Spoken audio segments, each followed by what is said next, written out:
Well, I'm not a big fan of the latest 6Z GFS, also last night's 18Z run. So the big global models run 4 times a day.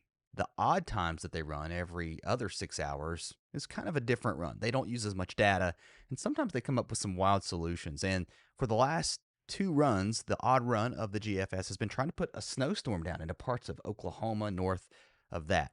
I don't think that's going to happen. In the video today, we're going to talk about that. Plus, we're dealing with this storm in the east. Behind it, the winds are really going to pick up. Lake effect snow will start to kick in, and we're even going to get some mountain snow down into West Virginia, Western Maryland, where, believe it or not, we have blizzard warnings that are in effect for several of these counties. So a lot to talk about today. We're going to break it down into some more detail as we go along. Hope you're having a good Wednesday wherever you are. This is the cold that we're dealing with through Thursday and Friday. We've got this ridge across the west, keeping it relatively quiet here, but we are very unsettled in the east. We're going to talk about how that could change too heading into next week. A lot of you are subscribing, hundreds of you over the last couple of days. I'm absolutely shocked. So if you're new to the channel, welcome. I'm Travis Roberts.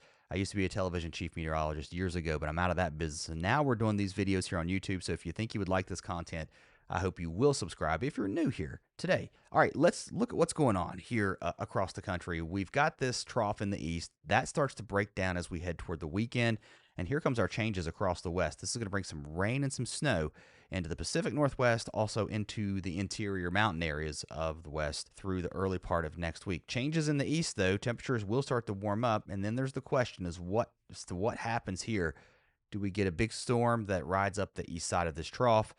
I'm not sold just yet. We're going to talk about that in a little bit more detail in just a moment. All right, here's the snow that we're dealing with through what's left of Wednesday, wherever you are, if it's early morning or into the afternoon when you're watching this. The snow will continue here across the Great Lakes, and if anything, the intensity will pick up behind our front as our cold Arctic air moves across the relatively warm lake waters, which are all wide open now and unfrozen. So we'll pick that moisture up and deposit it as snow on the downwind side of the lakes. Snow into the northeast too. We're going to examine that just a little bit closer, but the winds with this are going to be wild and really intense too. I mean, nothing that's crazy, but we've got multiple wind advisories, high wind warnings even, and I showed you the blizzard warnings there into the mountains of West Virginia as we're going to get some snow here, also into Western Maryland, but we're going to get some wind, and that's going to create your blizzard conditions as I think the winds will continue.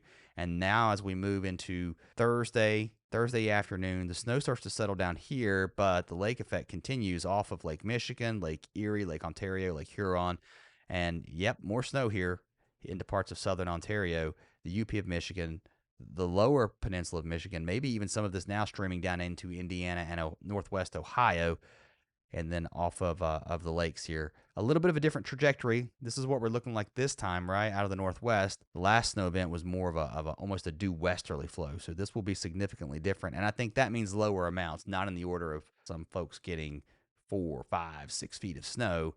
I don't think that's the case this time. Here's a closer look at the northeast as we head into the afternoon. You know, for the most part, the first half of the day for the northeast looking pretty good. Once we get, though, into the afternoon and especially into the evening hours, precipitation starts to move into Pennsylvania, western New York, and into parts of the northeast here into Vermont, New Hampshire, and into Maine. That snow will really start to pick up. Some moisture being picked up here off the Atlantic. Some rain could get heavy, close to an inch on the east side of this, and we are talking about rain. I think Hartford, north of that into Boston, we're looking at just rain. However, back toward Hartford, we could transition over to snow. The latest couple of models have kind of got into alignment that it looks like it's going to be mostly a rain event here, then switching to some snow. The heavy snow, though, expected up here into Massachusetts, again into the mountains, the Adirondacks, the Green and White Mountains are definitely going to get some snow, even down into the Catskills. And as far as snow goes in New York City, there could be a quick transition to snow as our polar front moves through, just dragging in all of that Arctic air, and temperatures start to drop, and the winds are going to get picked up. And there comes your lake effect as we head into Thursday. How much snow are we talking about? Across parts of Ontario, a good solid 3 to 6. I think there could be locally higher amounts. The same could be said here in the United States, too. We're looking at several inches of snow, especially downwind of the lakes. Here's a closer look at Maine. You can see over 6 inches, up to a foot in some of the higher elevations. Down along the coast, very little, if any, snow here.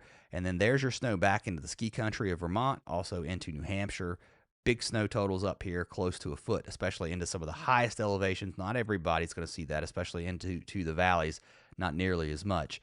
Back to the south of that, here we go down the Hudson. It's going to be tough to get the snow into the valley here, but up into the mountains, I think a good 6 to 10 inches, maybe even a foot of snow here. As you get close to Hartford, again, those totals fall off, but get west of town here, west of Bristol, even up into northwest Connecticut, here into western Mass, some snow.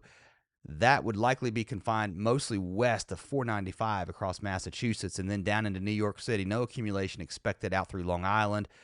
Maybe a coating to an inch here across northern parts of New Jersey, but the snow picks up back to the west across Pennsylvania. Once you get north up here into the Poconos, and then heading south west of Harrisburg, down into Maryland, West Virginia. We've talked about those blizzard warnings that are in effect, multiple winter storm warnings, even heavy lake effect snow warnings are in effect. A good area of snow here across northwest PA, western New York, down into northeast Ohio too. Some places getting a foot of snow, maybe even locally higher amounts. Some maybe a little more. It depends on how those snow bands set up. But either way, a pretty good chance of some accumulating snow. And then a little bit further south as we zoom in on the mountains here, where we've got these blizzard warnings here into western Maryland, down into the highest elevations of West Virginia. Winds are going to gust over 55. You combine that with 4 to 8 inches of snow, maybe even a little bit more, especially on the ridge tops. It's going to get rough. Here's a look at your wind gust swaths. You can see over 55, especially into the highest elevations, and even down into North Carolina and Southwest Virginia. Winds are going to get really gusty at times, and that could lead to some sporadic power outages. And the poor folks in North Carolina, there's not even in some places an infrastructure of power in place still as we head into winter. So some rough conditions here for our friends in western North Carolina still. And it's going to be windy all across the Northeast. Clearly, the strongest winds will be right here in the mountains. All right, what happens after this? All right, there goes our storm as we move into Thursday. Now we're into Friday. Things start to calm down. We've got rain picking up across Texas and the Gulf Coast. That will continue to be the trend as we head into Saturday. And our next storm moves into the Pacific Northwest with rain and snow into the coastal ranges of British Columbia, into the Canadian Rockies. We'll get some snow also into parts of Montana, Idaho, the Cascades. We're going to see some snow here as snow levels start to drop behind this system as it moves off to the east. It could even bring a little bit of snow to parts of the prairies here over into Calgary and parts of Manitoba, but the cold air starts to really this time sag south into the Rockies.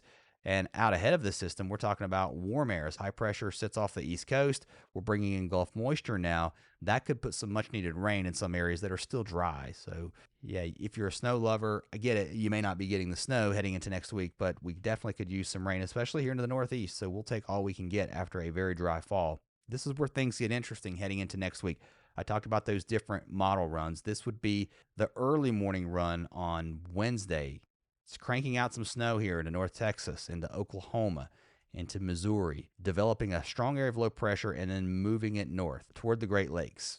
All right, so this would put your heavy snow into Michigan, Indiana, showed you there into parts of Illinois, and then northeast of that into southern parts of Ontario. Now we're into Canada. Do I believe this? I do not whatsoever, because I want to show you something. I want to show you the exact same model just 6 hours before.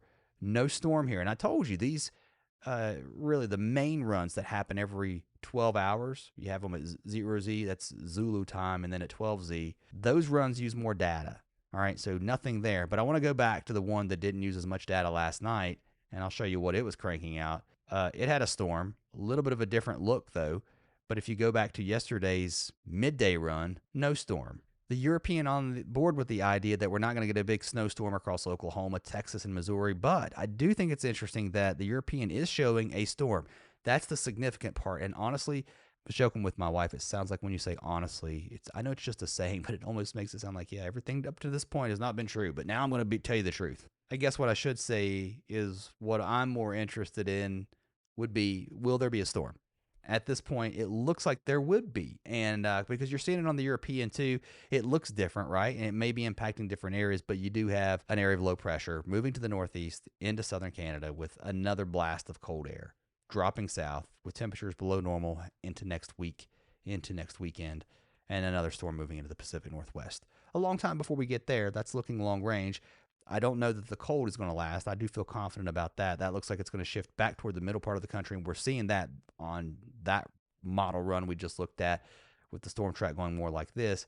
But if you look at the long-term European weeklies, boom, you see a little bit of a shift toward the end of the month, maybe into the 1st of January, at least easterly with the trough. And that would put it cold into the east once again, heading into January. It's long-term predictions here, right? You're looking for the pattern, and it looks like that's the pattern. So we'll see. All right, see you next time.